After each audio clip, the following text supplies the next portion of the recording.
Working with anger. Okay, so did you get angry because I was late? Yeah. Okay, so let me give a definition of anger. Yeah, so it's a mental factor.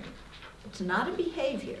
It's a mental factor that is based on exaggerating or projecting negative qualities, and because of that, not being able to endure whatever it is, and therefore wanting to clobber it or run away from it.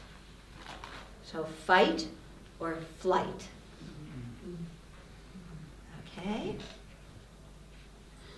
So, under this big heading of anger, there's all sorts of other emotions that range from, on the low end of the scale, annoyance, irritation, frustration, yeah, then going upwards, yeah, spite, belligerence, rebelliousness, outrage, enraged, wrath. We have lots of English words. Yeah. Animosity, hostility. Yeah. What are some more? Can you think of other ones? Aversion. Aversion? Yeah. Aversion. Lots and lots of English words for our emotional feeling of not liking something. Okay. Now, let me ask you, when you're angry, hatred. Hatred goes in there too. We forgot that. When you're angry, do you feel like you're looking at something in an exaggerated way, or that you're projecting negative qualities that aren't there? Yeah? No. No. Yeah. Now, isn't that interesting? Because the definition of anger starts out with, projecting, or qualities that aren't there, or exaggerating negative qualities. Yeah? But when we're angry, do we feel like we have that part of the definition? No. How do we feel? What do we think? I'm perceiving reality. Yeah? Yeah? When you're angry, don't you feel like there's a me in here, and there's something out there? I am perceiving it 100% accurately. And for this benefit of all sentient beings, I want to destroy it. Yeah? Isn't that how you feel? Yeah? Do you ever say to yourself when you're angry or upset, I'm exaggerating? Never.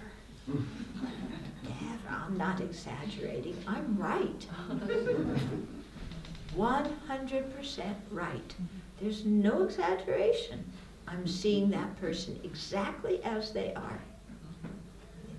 Inconsiderate, selfish, rude, uncaring, obnoxious,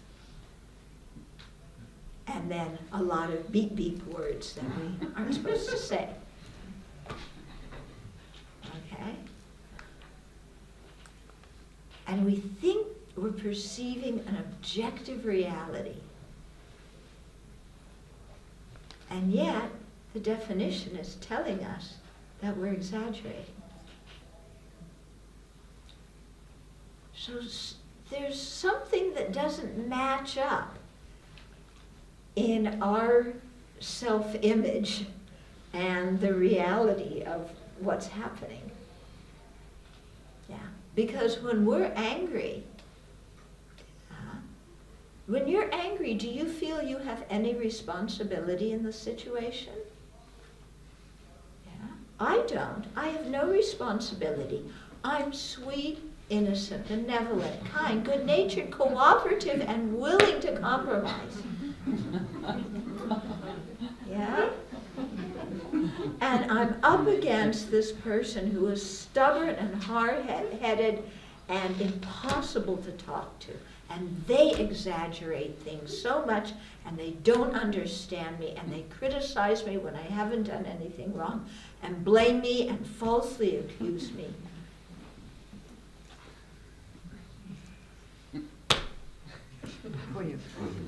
And what did I do to deserve this? Yeah, that's what my mother always used to say.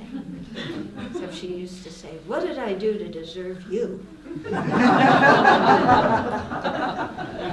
Sorry, Mom, that was your choice. You know? But, you know, it's so interesting, isn't it?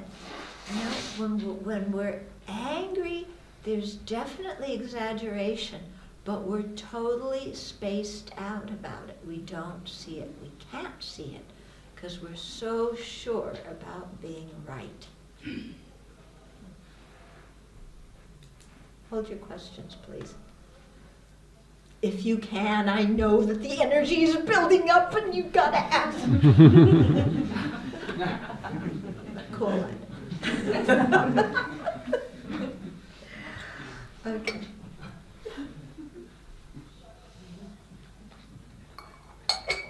We often confuse anger, which is an emotional, inside mental event, with behavior. Okay? The emotion of anger is different than the behavior that is done motivated by anger. Because we can have two very different behaviors motivated by anger. Just as we can have two very different behaviors motivated by compassion. Okay? So let's look at the anger first. Yeah? We usually associate anger with very loud, explosive behavior, don't we? Like we see in the movies, you know, they always have to have some kind of angry, you know, scene every so often, so that they either have to be kissing or they have to be fighting. Otherwise, you turn it off after a few minutes. Okay? So they always have to have something, you know, some big crisis point. So we usually think of anger as this explosion, yelling, screaming, maybe throwing things, maybe punching somebody. Okay?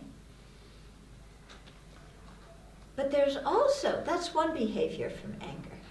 There's also another behavior from anger, okay? Which is we shut down, we withdraw.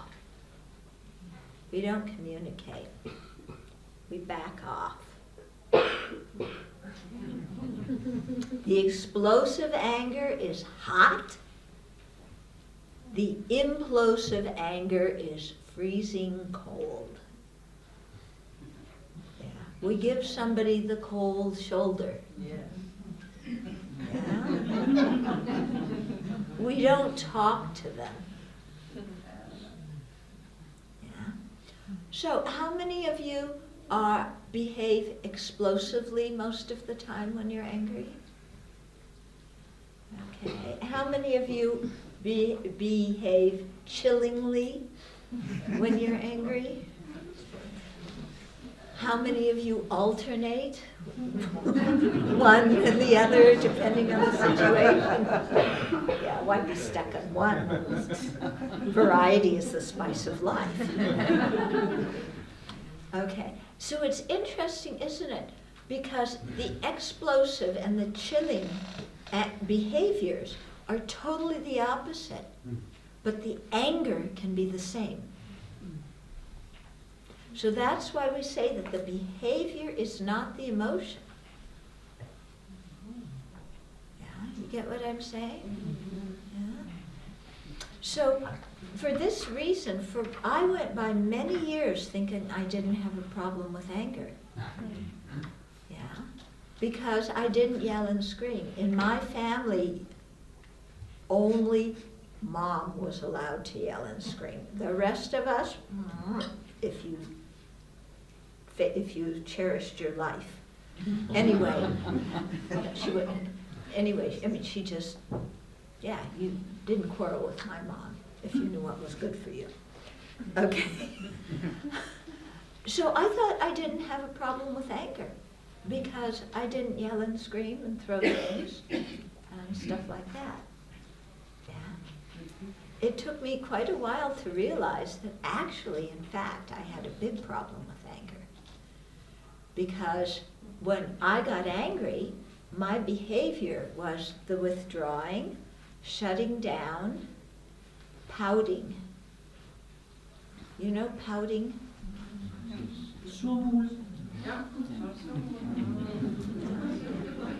Poor me. Yeah? I pout, poor me, and feel sorry for myself. They don't understand me. They treat me so mean. They hurt my feelings. I feel so awful.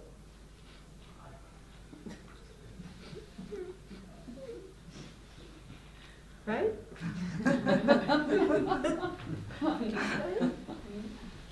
Yeah.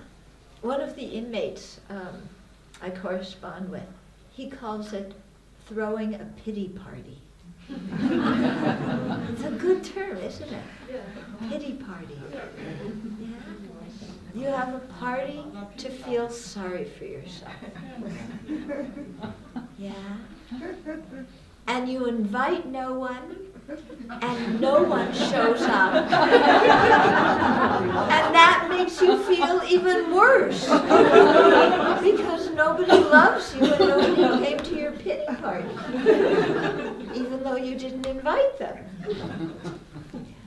And even though some kind person, you know how when you really chill people out when you get really mad? You know how it is? Just, you can feel the energy in the room. It is like so cold. You know? Just the same way if somebody's in the hot anger, you can feel the heat in the room. Yeah, you're ready for the explosion. Yeah, but the same with the cold. It's so cold. You know, so withdrawn, so hard. But we don't see it that way when we're having a pity party. We see it as, I'm tender, thoughtful, very sensitive me. And all these people are so inconsiderate. I mean, I really try so hard. And they don't understand me.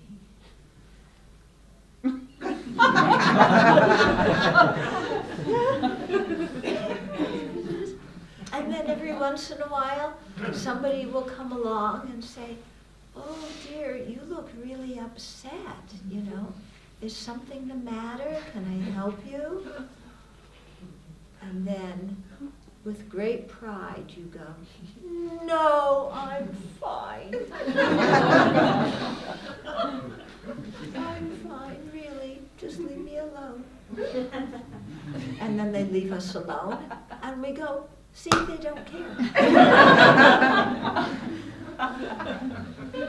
True or not true? True. It's true, isn't it?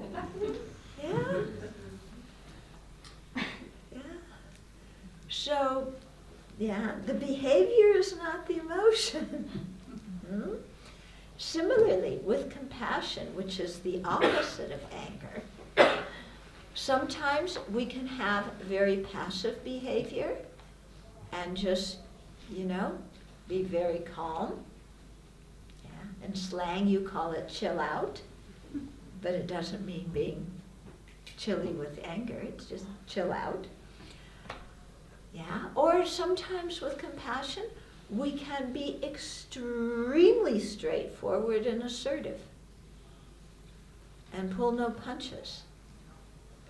Two opposite behaviors, but either one of them can be motivated by compassion. Because sometimes with compassion, we see the best thing to do is let the situation go. It'll fade by itself. Don't make a big deal out of it. Other times with compassion, we see that we have to act, and we have to act strongly and forcefully to get the point across to somebody else. Yeah. So compassion does not mean, that you're passive and the world's doormat. Okay. Sometimes you can be very forceful. I remember one of my teachers, he had one of these personalities that just made everybody laugh, But once in a while he would get mad. And when he got, I don't think he was mad inside, but he showed that aspect on the outside. You woke up and you paid attention, yeah?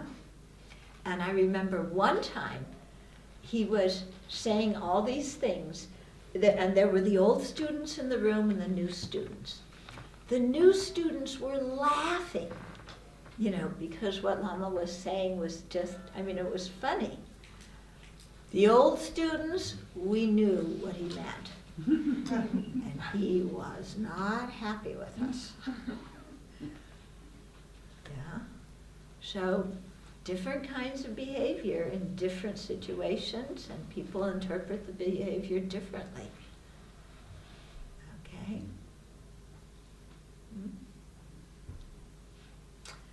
Okay. What else about anger?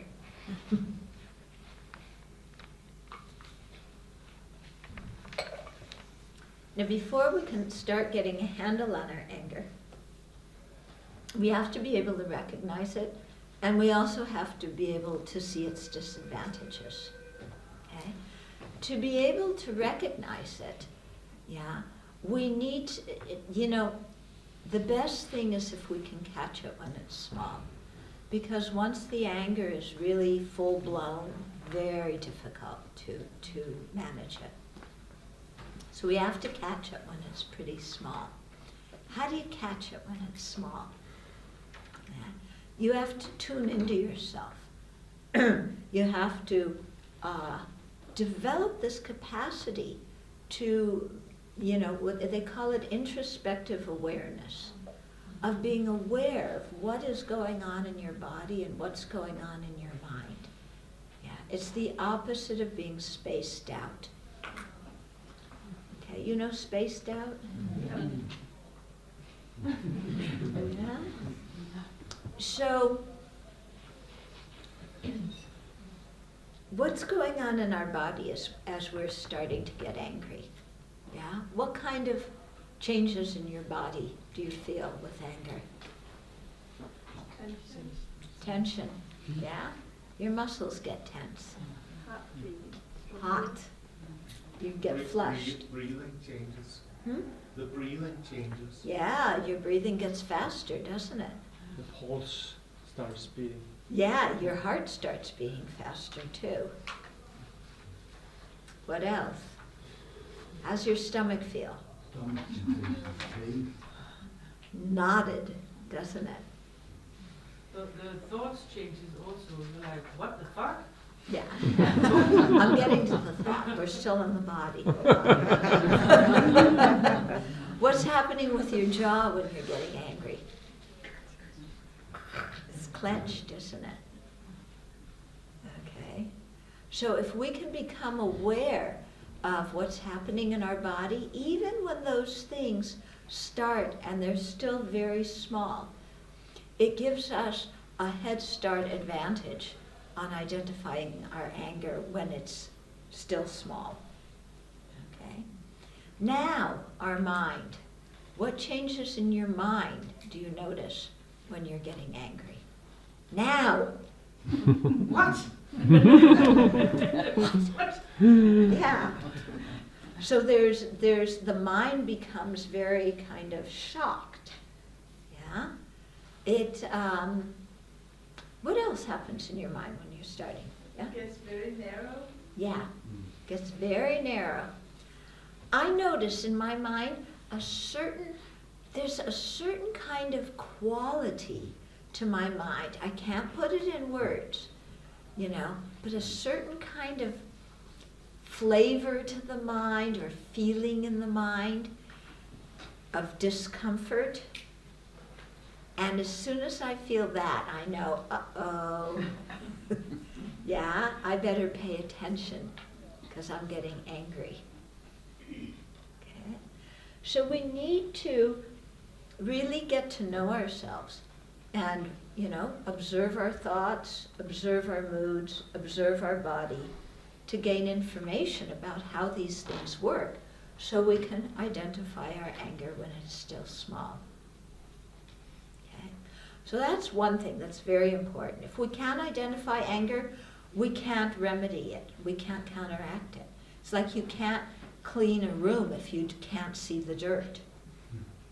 Yeah. If you walk in the room and all the dirt's under the carpet, you say it's clean. And then you can't understand why it smells so bad. Okay? So we gotta see it to be able to clean it up. Yeah? Then we have to very clearly see what are the disadvantages of anger. So what do you see are disadvantages of anger? Yeah? You don't want the situation to be solved. Uh-huh. Sometimes I don't want the situation to be solved. Ah, interesting. Sometimes when we're angry, we really don't want a resolution to the situation. We enjoy conflict. Yeah? We get a real buzz out of fighting with somebody. Yeah? Because he's an asshole. What? Because he's an asshole. Yeah, of course.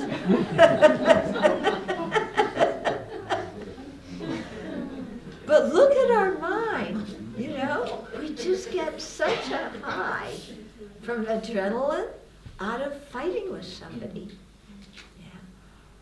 I once was trying to do a project with somebody, one of these people who liked to quarrel. He really did, He just enjoyed it. And I'm not particularly fond of quarreling. So we had some problems working together, because he would start to fight and he would really get into it, and I would withdraw. Yeah, and that would make him even madder and want to fight more, which would make me just walk away from the situation. Yeah, we had a good time together. Yeah, that project didn't last so long. Okay. Yeah. But when you're angry, are you happy? No. So is anger conducive for human happiness? No. But you can feel alive. You feel alive. Yeah. Because you have lots of adrenaline.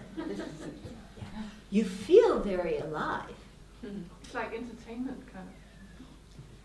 It can become like entertainment. Yeah. If you watch, I don't know what the media is like here, but the news in the US is like entertainment. Because, like with the election, people aren't talking about the issues. They're talking about how the different candidates are insulting each other and calling each other names. It's outrageous, but it's entertaining. Mm-hmm. I had a colleague once, and she could explode, and she did it very often. Mhm. I'm in an old people's home, and the old people there, and the colleagues, she got aroused, and one day she admitted that when she had planted all these vows and anger and explosions all around, afterwards she had become quiet inside, and then she was feeling good. Yeah, so sometimes when people explode, they feel good afterwards simply because they got the negative energy out. But later on, when they think about what they did, then they don't feel so good. Yeah, because how do you speak when you're angry?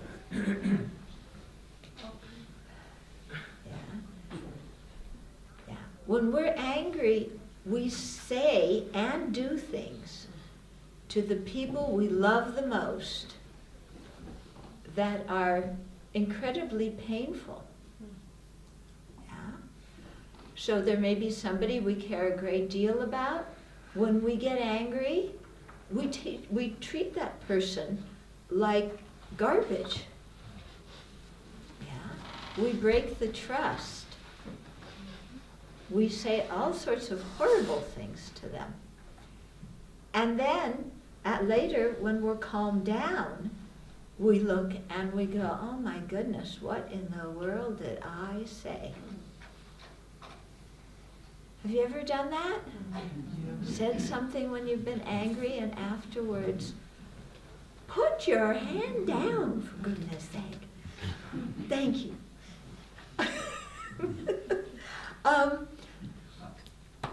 We say and do things that are just off the wall, that break the trust, and we spend a long time. It takes a long time to create trust, doesn't it? And very little time to destroy it. So that's a big disadvantage of anger, isn't it? Mm-hmm. Do you feel good about yourself after you've gotten angry? No. So anger isn't very good for self-esteem either. Afterwards, we usually go,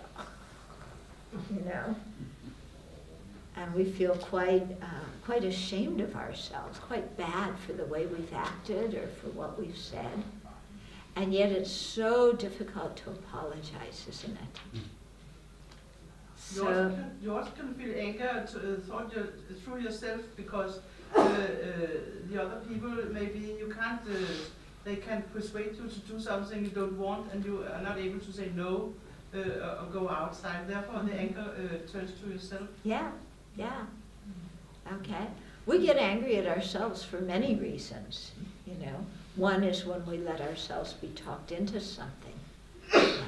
But another is when we've acted in a way whereby we don't respect ourselves. Yeah? Because we have to have a certain level of self-respect. And sometimes when these afflictive emotions take over in our mind, we say and do things that make us feel we lose our self-respect. Yeah. So the reason I'm pointing these things out is so that people will become very convinced that anger is not something that we want to enrich and enhance. Okay? And I say this because I've been in certain situations. Like one time, I was at a university, and they had some of the professors in the Department of Communication and Conflict Resolution. They asked me to give a talk, and I was talking about the disadvantages. I was talking about anger, and talking about the disadvantages of anger, and they got really mad at me because they said anger is good. Anger tells you that something is wrong, that something is amiss. Yeah, these are people who want to resolve conflicts. They're well-meaning people saying anger is good. But I agree with them. Well, you're wrong because you disagree with me.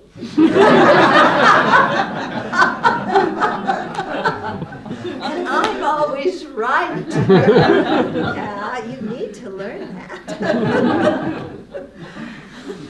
Okay? But if we look, yeah, there's so many problems with anger. And then people always say, but what about when one person is harming another? And what about when there's social injustice? Is this what you're thinking? Therefore, anger is good. Yeah. But I always say in response, is anger the only thing that can activate you to do something when there's social injustice, or to intercede when one person is harming another? Do you have to be angry? No. Anger is not necessary for that. Yeah. And here I think it's very helpful to look at His Holiness the Dalai Lama and his way of handling the whole situation with Tibet. You know, because he became a refugee at age 24, and then, you know, there's been environmental destruction in his homeland. There's been horrible things happening to his people. The culture has been devastated. Yeah. And yet, His Holiness tells the Tibetans, don't be angry at the communist Chinese. Yeah. Most of us would be furious, wouldn't we? He says, don't be angry.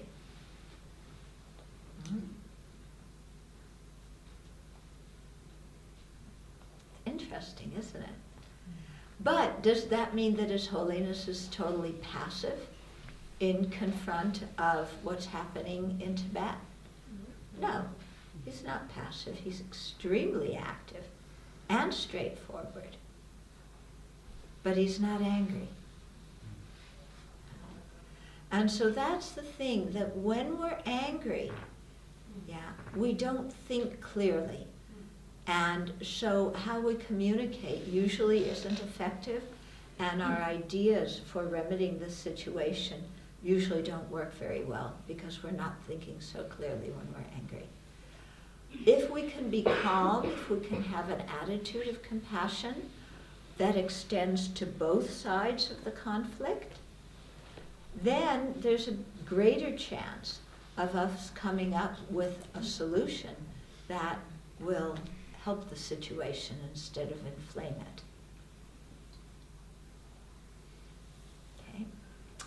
So, we're out of time. We could have a couple of questions, and then tomorrow and the next day we'll be talking about living with an open heart. And so the topic of anger will come up then, and so we can discuss it more. And in the meantime, you can be mad at me for not finishing. Yes? Venerable, can I just ask, how is compassion the opposite of anger? How is compassion The opposite. not No, The opposite. How the is opposite? Because compassion is the wish for somebody to be free of suffering, to be free of pain. That's all compassion is. Anger wants to inflict pain. Okay, makes some sense? Yeah. Mm-hmm. Sometimes hatred and anger is caused by hurt. For example, if the children are mistreated or abused or something, it often gives a lot of anger in their mind. And also, if you see, for example, how you will make an angry dog is by mistreating it, you know. And these feelings of anger could be based upon some experiences in our life Mhm. that somebody had hurt us. Yeah. How do we work with these feelings of? Okay. So how do we work with anger that is based on having had a previous experience in which we responded with anger? I think it's important, if you can, to identify the experience and then to ask yourself, why do I have to be angry at that, about that? You know? Okay, maybe somebody slugged me. Maybe somebody abused me. Why do I have to be angry? Because sometimes with our emotions, we think that in certain situations there's only one possible emotion to have, but that's not true. Yeah. So it's very interesting. I find that very helpful as an antidote to anger. When I'm angry, to say, well, why are you angry? I have these little talks with myself. Why are you angry? Yeah. Well, he said, yeah, he said that, but why do you have to be angry about it? Well, she said, yeah, okay, she did that. Why do you have to be angry at it? And I keep questioning, why am I really angry? And sometimes at the bottom, what I find is maybe I'm holding on to a certain value, or I'm holding on to a possession, or an idea, or an ideal, and because of being attached and clinging onto something, then I get angry when that doesn't happen, or when somebody doesn't accept my idea. Because remember, I want what I want when I want it. So when that gets frustrated, anger comes. Do you think it's connected to that we have some very, very deep-rooted, like cultural and language-based ideas about how things are supposed to be, and when they're not that way, when it clashes? Yeah, a lot of our anger, is based on having expectations, and those expectations aren't being met. Of course, the other people may not know that we expected those things of them. Yeah, we just assume they know. Yeah, but maybe they never signed up to do what we have them signed up to do. Yeah, and so we get angry because it's not happening the way we want and we can't control it. Sometimes behind anger, there's attachment and expectations that aren't being met. Sometimes there's hurt, which again is related to attachment. We have some attachment to who we are, or attachment to how we want the relationship to be, and somebody doesn't act that way, so we feel very hurt. Sometimes behind anger there's fear, because our mind is making up some extreme situation and then being afraid. So there's lots of things that can lie behind anger. It's very interesting if we can try and discern, what is lying behind the anger, and then resolve that issue. Okay? Because that often helps to resolve the anger. Yeah? Venerable, how is it connected with karma then? With karma, because anger creates karma. Okay, anger is an affliction. From afflictions come karma. Karma means actions. Okay, the actions leave seeds in our mental continuum. And when those seeds ripen, they influence what we experience. Okay? Can you talk about how to be assertive with compassion instead of becoming angry? Yeah, so how to be assertive with compassion instead of with anger. First, you have to really get yourself out of the anger. Yeah? So sometimes it really means, I need a timeout. So not only do kids need timeout, grown-ups need timeout, And we need a timeout to sit there and work with our own mind and apply the antidotes and get ourselves so we can see the situation in a more equal-minded way. When we do that, then we can start to think, okay, what would be helpful in this situation to do? Yeah? And so sometimes it seems like, oh, gee, what would be helpful is maybe I have to point something out to somebody in a very straightforward way. I can do that now because I'm not angry. Yeah? But I have to point it out straightforwardly, but in a way so that the person gets that I'm not trying to put them down or hurt them. Yeah. And sometimes we need to say that. We need to say, I'm going to speak frankly, and it's because I care. Sometimes we may look at the situation and decide that actually speaking frankly is not going to be the most skillful thing because the person isn't ready to take it in yet. So maybe you have to approach the situation in another way for a while.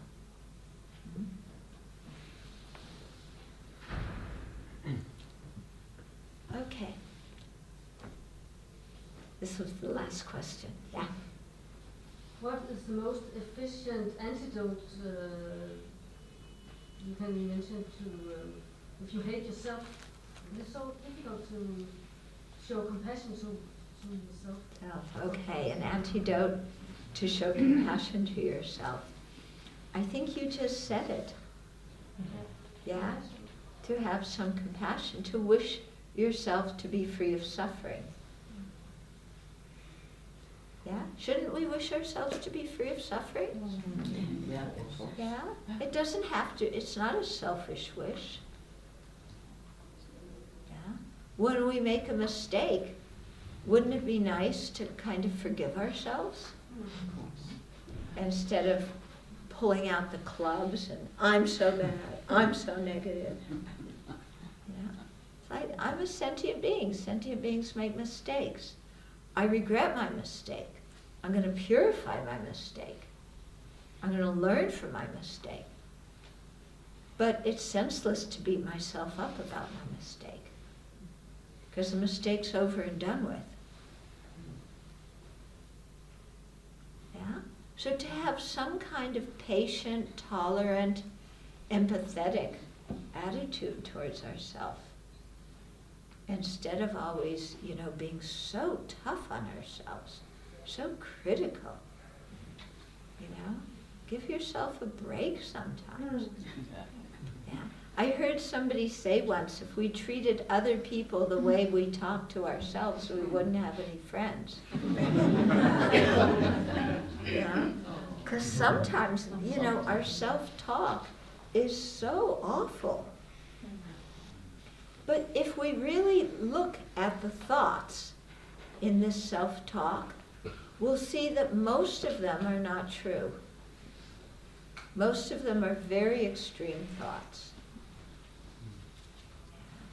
I'm a failure. That's a bit extreme, don't you think? Yeah? Do you fail at everything in your life? I'm sure you can boil water. I'm sure you can write your name. Yeah? We're not failures. Yeah, it's very extreme to say to ourselves, I'm a failure. Yeah? Or to say to ourselves, nobody loves me. Really? Nobody loves me? No, but nobody. Yeah? I don't think that's true. Even your dog loves you. Your cat loves you. Yeah? And unbeknownst to you, your parents love you. Sometimes we can't see it. And sometimes they don't know how to show it. But they love us. Sometimes there's a lot of love in the universe and we can't see it. Yeah? People say something nice to us and instantly we're like this, no, I can't accept that compliment. Yeah.